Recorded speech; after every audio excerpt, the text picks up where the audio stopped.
प्रश्न है रहमदिल शिव बाबा का। सारे विश्व के प्रति एक ही प्लान है। प्लान क्या है शिव बाबा का? वो कौन सा है? बाबा पूछते हैं मुरली के अंदर कि मेरा प्लान है। मैं तो एक ही प्लान है मेरा, कोई लंबा चौड़ा प्लान नहीं है। मैं तो एक प्लान, एक एजेंडा लेके आया हूं। तो भगवान का एजेंडा कौन सा है? सर्व आत्माओं को पवित्र बनाना। और किसको पवित्र बनाना? प्रकृति को। पांच तत्वों को भी, इस शरीर को भी, आत्मा को। ये शरीर किसका बना है? पांच तत्व। ये जितना पूरा ब्रह्मांड है किसका बना है? तो हमारे से जो वाइब्रेशन निकलेंगे इन दीवारों में भी जाएंगे। जहाँ सत्संग होता है वहाँ दीवारों के परमाणु भी बदल वाइब्रेशंस के कारण। इसलिए गुरुद्वारा, मंदिर, वहाँ जाके आपका ध्यान लगता है, यह सुकून मिलता है ना। ये ऊर्जा के केंद्र बन जाते हैं। अगर वहाँ पवित्रता है तो ये क्या बन जाते हैं? जितने भी धार्मिक सेंटर हैं ये ऊर्जा के केंद्र हैं। इसलिए लोग तीर्थ यात्राएं करते हैं। भी वहाँ जाएंगे तो थोड़ी देर ऊर्जा आएगी अंदर तो पाप मिट जाएंगे। तो बाबा कहते हैं सभी मनुष्य आत्माओं को तत्वों सहित, पांच तत्वों सहित पतित से पावन बनाना, तमोगुणी से सतोगुणी बनाना और मुक्ति, जीवन मुक्ति का वर्षा देना। ऐसा नहीं, जो ज्ञान में नहीं आए उनको भी भगवान मुक्ति देता है। क्या समझे? क्योंकि वो करुणावान, दयावान है। सबको मुक्ति मिलती है ना। मुक्ति तो मुफ्ती में मिलती है, जीवन मुक्ति कमानी पड़ती है। जीवन मुक्ति कमानी पड़ती है। हम ये यहाँ रोज भीतर अपने जो परिवर्तन ला रहे हैं, जीवन मुक्ति, जीते जी मुक्त होने के लिए हम ये देखें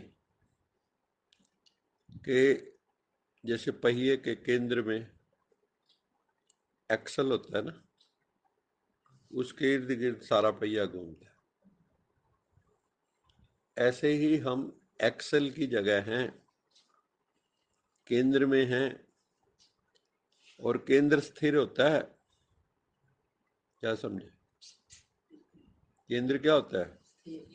वो जो उसमें वो है उसके ऊपर पहिया घूम रहा है, वो नहीं घूम रहा। जिस दिन वो घूमना शुरू कर देगा वो घूम ही नहीं सकेगा।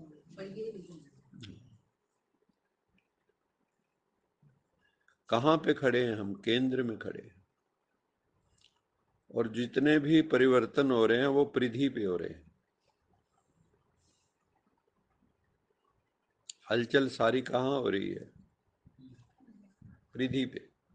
सर्कल है वहां पे चेंज हो रहे हैं। वो घूम रहा है, सेंटर नहीं घूम रहा। जिस दिन हम परिधि से सेंटर में चले जाते हैं तो हम एक रस हो जाते हैं, शांत हो जाते हैं। तो हम देखें जीवन मुक्ति का मतलब यही है कि हम केंद्र में पहुंच गए हैं। चारों तरफ क्रियाएं, घटनाएं घट रही हैं, लेकिन आप स्थिर हैं, शांत हैं, मौज में हैं। तो ये जीवन मुक्ति की अवस्था है। तो हमें देखना है मैं जीवन मुक्त बना हूं, कितना जीवन मुक्त बना हूं, अभी मेरे बंधनों की रस्सियां कितनी हैं, कितनी मैंने काट ली ज्ञान योग की कैंची से, और कितनी अभी बकाया हैं। चेक करो। बाबा कहता है चेक करो। हम मुक्ति, जीवन मुक्ति शब्द कहना बड़ा आसान है, लेकिन जीवन मुक्ति की अवस्था पे पहुंचना बड़ा मुश्किल है। कैसे पता लगेगा आप केंद्र में पहुंच गए? कौन बताएगा? हम्म। जब हमें फीलिंग नहीं होगी, फीलिंग नहीं होगी। फीलिंग रहे तो होंगे आसपास क्या हो रहा कुछ भी नहीं, कोई दुख नहीं, वो कोई आपको प्रभावित नहीं करेगा। चारों तरफ जो भी हो रहा है वो आपको प्रभावित नहीं करेगा। आप अपने आप में इतना टिक गए, स्थित हो गए। इसी को कहते हैं आत्म अभिमानी हो गए, सोल कॉन्शियस बन गए। जब पूरा सोल कॉन्शियस बन जाएंगे तो हम केंद्र में होंगे। चारों तरफ घटना चक्र होगा। बाबा ने कहा ना, चारों तरफ विनाश की सीनरियां होगी आगे चल के। भूकंप आएगा, लाखों लोग मरेंगे। उधर भूकंप भी है, उधर पानी भी है, जैसे जापान में हुआ था सुनामी। कारें ऐसे बह रही थी जैसे खिलौने हों या साबुन की डिबिया लगती थी कहीं। तो जल भी है। बाबा कहता है पांचों तत्व मिलके विनाश करेंगे। वो सीन जो योगी तपस्वी आत्मा है वही देख पाएंगी। जो कमजोर है उनका तो हार्ट फेल वैसे ही हो जाएगा। कमजोरों का तो हार्ट फेल वैसे ही हो जाना है। तो इसलिए बाबा कहते हैं मुक्ति और जीवन मुक्ति का भी वर्षा देने आया हूँ, और पांच तत्वों और आत्माओं को पवित्र बनाने आया हूँ। किसी की हिम्मत है इस दुनिया में कोई खड़ा होकर ये स्टेटमेंट बोल दे? कोई साधु संत महात्मा किसी की हिम्मत है स्टेटमेंट बोल दे मैं सारी दुनिया को पावन बनाने आया हूँ, पांच तत्वों को भी बनाऊंगा और तुम्हें मुक्ति, जीवन मुक्ति दे के जाऊंगा, तुम्हारे पापों को हरूंगा, तुम्हारे दुखों को हरूंगा, तुम्हारे कर्म बंधनों की रस्सियां काटने आया हूँ? है किसी की हिम्मत? क्योंकि गुरु गोसाई खुद फंसे हुए हैं। जो कहते हैं हम मुक्ति दे देंगे, वो खुद मुक्त नहीं है। क्या उनको रोग शोक नहीं आता?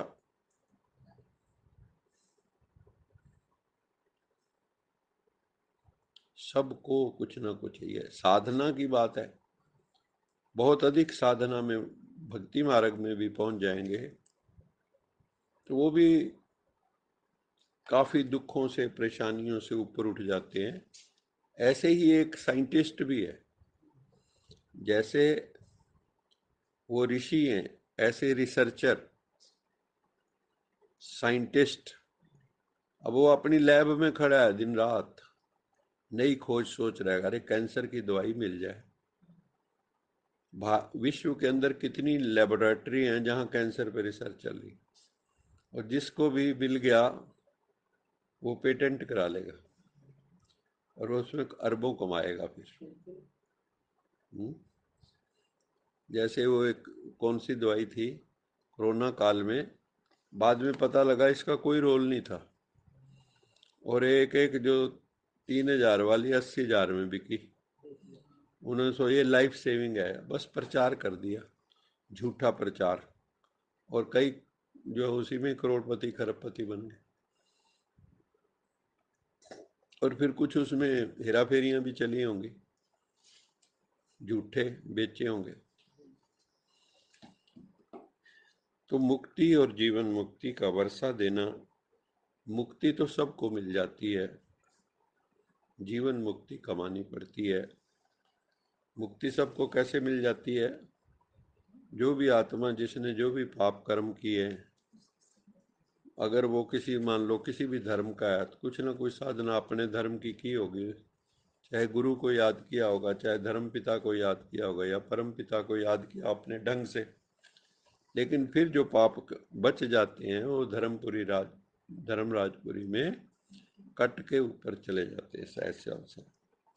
सिर्फ 33 करोड़ आत्माएं ऐसी होती हैं जो जीवन मुक्ति वाली साइड पे भगवान को पहचानती हैं, या कह लो आदि सनातन देवी देवता धर्म को के जो मेंबर भी हैं और कुछ फॉलोअर हैं। तो बाबा कहता है मेरा तो बस यही एक प्लान है, तुम बच्चे बाबा के मददगार बनते हो। इसमें हम सब शिव बाबा को सहयोग देते हैं रावण को मारने में।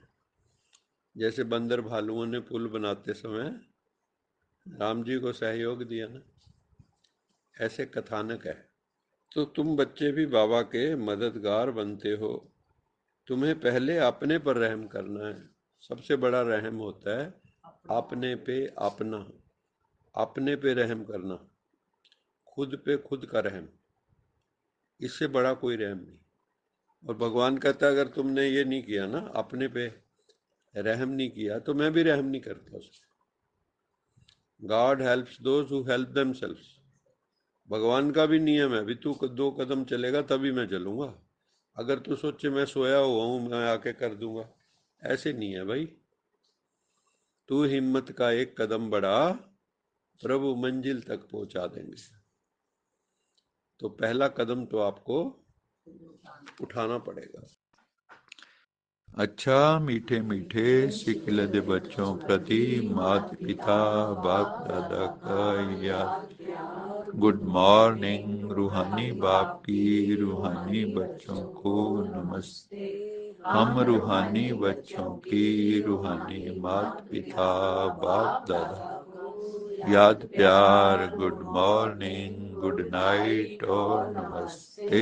सदा रहो कहीं नहीं, बन जाओ बांध लो अपने, चलो प्रभु के वाहेगुरु जी का खालसा वाहेगुरु जी की बोल साचे दरबार की जय।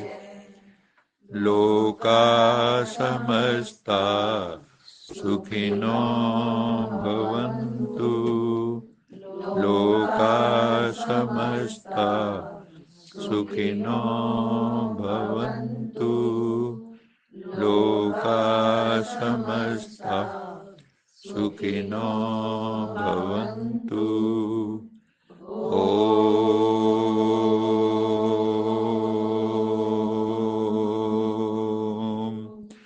शांति शांति